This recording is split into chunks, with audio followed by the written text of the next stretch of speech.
Beras Konoha buat beri ayam dan bebek makan aja kak.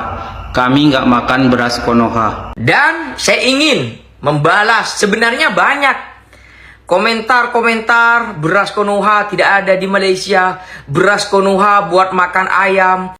Sekarang banyak negara minta beli beras dari kita. Makan ubi kayu ganti makan nasi. Itu saranan yang di-Ketua Dewan Rakyat Tan Sri Johari Abdul. Susah cari beras, kamu sorok, kamu jaga. Kami akan cari kamu dan saman dan bawa kamu ke mahkamah.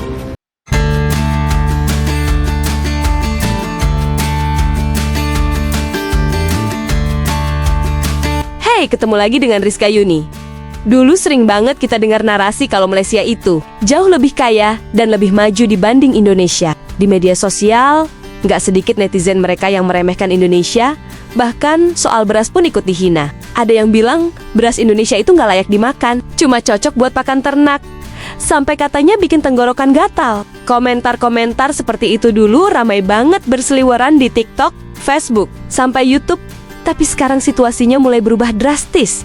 Krisis global makin meluas, harga pangan dunia naik, dan pasokan beras internasional makin ketat. Apalagi setelah India, salah satu eksportir beras terbesar dunia, membatasi bahkan menghentikan ekspor untuk beberapa jenis beras demi menjaga stok dalam negeri mereka. Dampaknya langsung terasa ke banyak negara, termasuk Malaysia.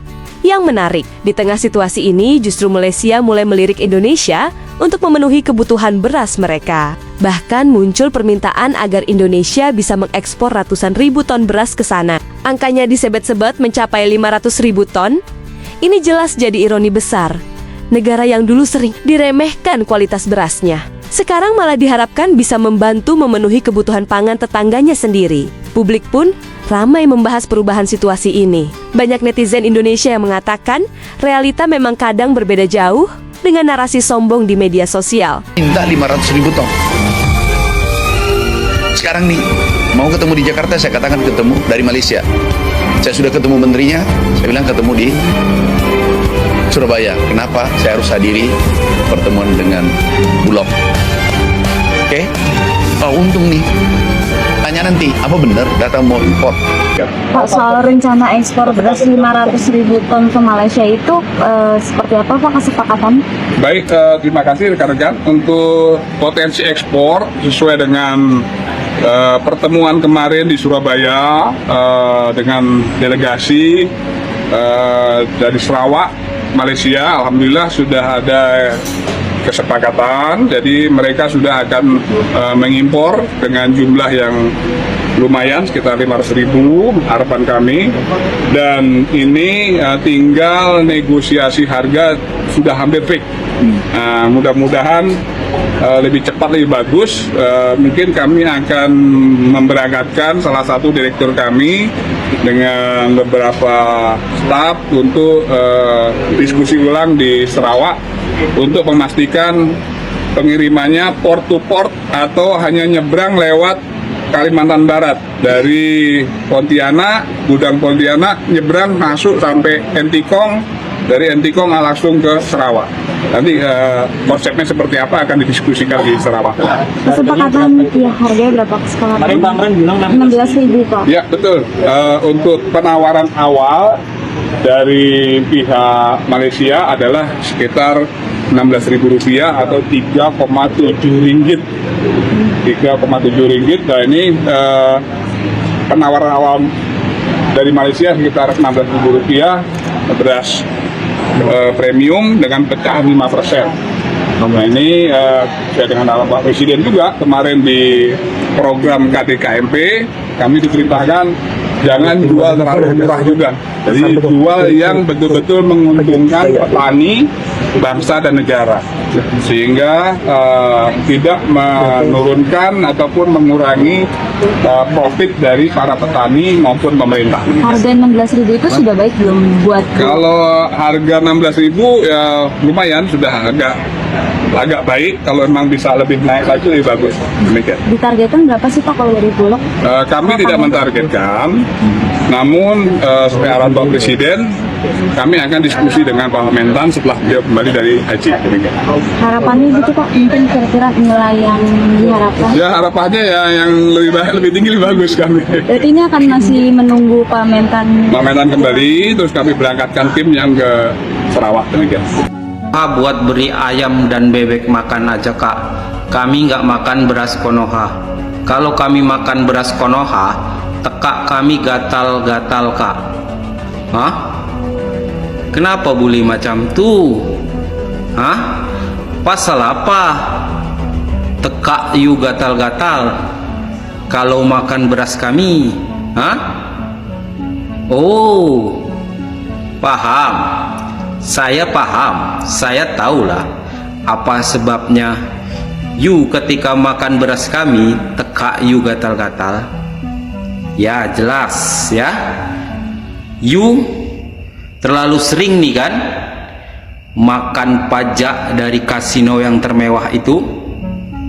Ya kemungkinan itu sebabnya ya, sebab pajak dari kasino itu adalah benda yang haram ya, dan beras kami itu hasil dari tanaman sendiri dan keringat sendiri, jadi beras itu halal ya. Kenapa yuk ketika makan beras kami gatal-gatal? Sebab yuk kan sering nih makan pajak kasino yang haram tuh ya kan. You sudah terlalu terbiasa. Jadi ketika masuk beras kami yang halal itu dekat tekak lu, setan-setan yang sudah terlalu banyak dekat tekak lu itu, dia merasa risau ya, jadi gatal lah ya kan. Jelas lah pasal tuh, pasal you sering makan pajak kasino yang haram itu. Jadi ketika benda halal masuk dekat tekak lu, langsung tergatal-gatal setan tuh ya kan.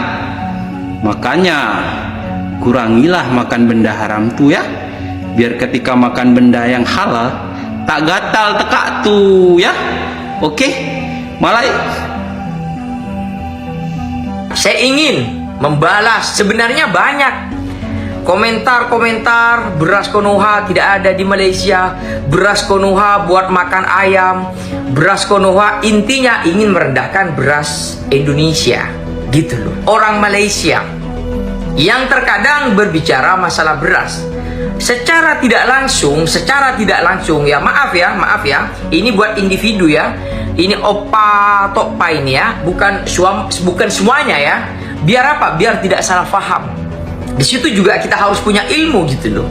Ada oknum orang Malaysia yang mungkin merendahkan orang Indonesia, saya salahkan, saya kritik, saya ingatkan, dan insya Allah saya akan berikan ilmu gitu loh. Salah satunya seperti ini komentarnya. Pokoknya apa jenama beras Konoha, tak pernah jumpa lagi kecuali beras dari Thailand. Di sini dari komentarnya saja saya pastikan ya, beliau tidak punya ilmu, beliau tidak ada pengalaman gitu loh. Tidak perlu berdebat. Kalau berdebat secara tidak langsung malah mempermalukan diri sendiri. Di dalam sebuah komentar saja kita akan bisa memperlihatkan gitu loh. Yang pertama, berbicara tentang Konoha, ini kan tentang sebuah kebencian sudah. Sedangkan negara kita namanya Indonesia. Kenapa menyebut Konoha? Secara tidak langsung dia akan tahu tentang pembahasan ini kan masalah beras. Dan ini Indonesia. Dan itu seharusnya tidak boleh dilakukan. Gitu loh. Khususnya apa? Di konten saya. Kalau ada oknum individu orang Indonesia ya merendahkan orang Malaysia, Anda datang ke kontennya, Anda ajak debat oknum individu orang Indonesia tersebut. Tetapi jangan berbicara ya di konten saya gitu loh. Dengan apa? Dengan tidak menggunakan adab dan akhlak gitu loh. Saya memang mengkritik pemerintah saya memang mengkritik kerajaan saya ataupun presiden saya. Tetapi bukan berarti saya menghina negara saya, Indonesia. Gitu loh. Di dalam dunia politik, pemimpin paling lama memimpin 10 tahun. Jika saya berbeda dengan pemimpinnya, berbeda dengan presidennya, bukan berarti saya tidak membela tanah air saya. Gitu loh. Jadi saudaraku, di saat Anda ya kan ingin berbeda pendapat dengan saya, tidak masalah kalau ada perbedaan pendapat. Tetapi tolonglah ya, Anda juga sopan terhadap saya. Anda gunakan akhlak terhadap saya. Gitu loh. Begitupun saya. Di saat Anda berbicara sopan, saya akan lebih sopan terhadap Anda. Gitu loh. Negara saya Indonesia, bukan Konoha. Ini yang pertama. Yang kedua, saya bacakan ya. Tak pernah jumpa lagi kecuali beras Thailand. Dari sini juga komentar Anda secara tidak langsung ya, secara tidak langsung kau memberitahu kekurangan negaramu. Secara tidak langsung ya, kau memberitahukan kekurangan negaramu. Kenapa negaramu ya kan memberikan keistimewaan, contoh ini contoh ya, terhadap Thailand. Berasnya bisa dijual di Thailand. Apakah beras tempatan tidak cukup? Pastinya tidak cukup. Gitu loh. Kalau misalkan Anda ingin melihat beras Indonesia di negara Malaysia, permasalahannya yang ingin beli beras ke Indonesia ini company swasta atau kerajaan. Itu harus kita pikir. Gitu loh. Kalau misalkan ada company di Malaysia ya, dan company di Indonesia bekerja sama ingin menjual beras dari Indonesia, itu beda. Gitu loh. Pasti Anda akan menemukan beras dari Indonesia.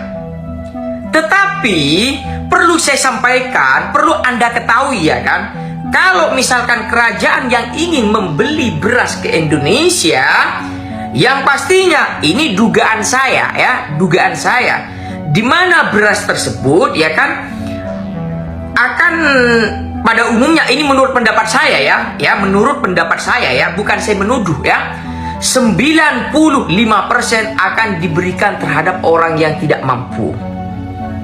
Gitu loh, orang yang tidak mampu ataupun diberikan bantuan. Demi Allah, demi Rasulullah saudaraku, saya siap dilaknat oleh Allah Subhanahu wa taala ya. Saya siap dilaknat. Saya ada di negara Malaysia, saya pernah datang ke rumah salah satu orang. Kebetulan anaknya kalau tidak salah ya, mungkin wakil rakyat kalau di Indonesia, kalau di Malaysia mungkin YB. Saya kenal dengan bapaknya, baik dengan saya. Saya datang ke rumahnya, waktu itu saya tidak perlu perjelas apa masalahnya, saya datang ya kan. Lalu ada mobil box datang, ya kan, mobil box datang. Lalu setelah dibuka mobil boxnya isi beras. Dan saya tidak ingin menambah dan mengurangi. Saya tidak melihat mobil tersebut, beras tersebut jenamanya apa. Tetapi kebetulan beras tersebut waktu diturunkan ada video, direkam sampai selesai. Lalu sign ya, itu YB tersebut, anak teman saya punya, bapaknya itu teman saya gitu loh. Ya kan? Itu beras katanya mau diberi bantuan, mau diberikan terhadap rakyat. Gitu loh. Jadi saudaraku ya, ayo kita berangkat dari sebuah akhlak. Jangan karena ini beras Indonesia lalu kita benci. Na'udzubillah min dzalik. Di sisi lain, karena kondisi ini juga menunjukkan kalau awam, Indonesia ya kan, sekarang mulai diperhitungkan dalam sektor pangan regional. Produksi beras nasional yang meningkat dan stok yang lebih terjaga membuat posisi Indonesia terlihat semakin penting di kawasan Asia Tenggara. Pada akhirnya, krisis global ini jadi pengingat bahwa soal pangan bukan lagi soal gengsi atau saling ejek di internet.